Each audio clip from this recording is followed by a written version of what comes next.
जी की कथा।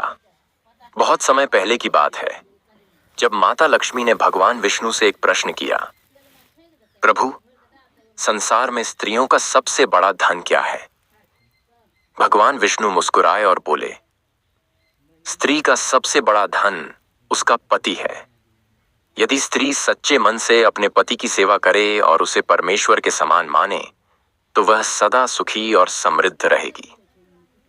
माता लक्ष्मी को यह उत्तर पसंद आया, लेकिन उन्होंने परीक्षा लेने की ठानी। उन्होंने श्री हरि से कहा, प्रभु, यदि यह सत्य है तो मैं इसकी परीक्षा अवश्य लूंगी। लक्ष्मी जी का पृथ्वी पर आगमन। माता लक्ष्मी ने स्वर्ग छोड़ दिया और धरती पर एक गरीब ब्राह्मण के घर जन्म लिया। समय बीतता गया और वह एक सुंदर युवती बनी। जब विवाह योग्य आयु हुई तो एक दिन एक साधु उनके द्वार पर आए। वह कोई और नहीं, स्वयं भगवान विष्णु थे, जो ब्राह्मण का रूप धारण किए हुए थे। ब्राह्मण कन्या लक्ष्मी जी का पाते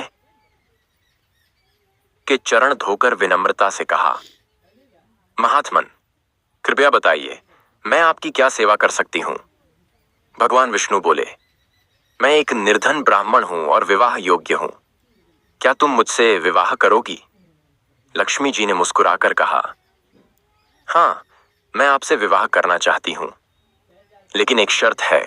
यदि आप कभी धन संपत्ति की इच्छा करें या मेरे वास्तविक रूप को जानने का प्रयास करें तो मैं आपको छोड़ दूंगी। ब्राह्मण विष्णु जी ने सहर्ष यह शर्त मान ली और दोनों का विवाह हो गया। समृद्धि का आगमन और परीक्षा। लक्ष्मी जी के चरण पड़ते ही ब्राह्मण का घर धन धान्य से भर गया। उनके पास कोई कमी न रही, लेकिन गांव वालों ने ब्राह्मण से कहा, तुम्हारी पत्नी कोई साधारण स्त्री नहीं लगती।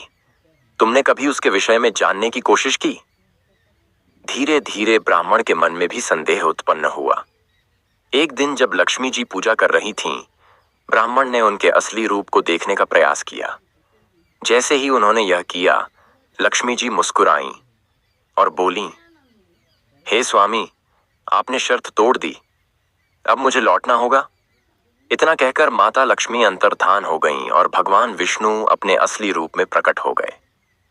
लक्ष्मी और विष्णु का पुनर्मिलन। ब्राह्मण विष्णु जी ने पश्चाताप किया और लक्ष्मी जी से प्रार्थना की, हे देवी, मुझसे भूल हुई, कृपया वापस आ जाओ।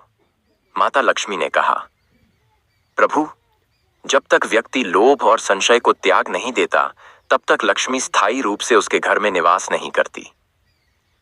भगवान विष्णु ने कहा, अब से जो व्यक्ति सत्य, सेवा और धर्म के मार्ग पर चलेगा, वही सच्चा लक्ष्मीपति कहलाएगा। इसके बाद लक्ष्मी जी और विष्णु जी पुनः एक हो गए और स्वर्ग लौट गए। कथा का फल। जो भी इस कथा को श्रद्धा से पढ़ता या सुनता है, उसके घर में सदा सुख, शांति और समृद्धि बनी रहती है। लक्ष्मी जी और विष्णु जी की कृपा सदैव उस पर बनी रहती है। एयूएम श्री लक्ष्मी नारायणाय नमः। रिफल कुमार, रिफल शर्मा को चैनल को सब्सक्राइब करें, लाइक करें, कमेंट करें, शेयर करना बिल्कुल ना भूलेगा।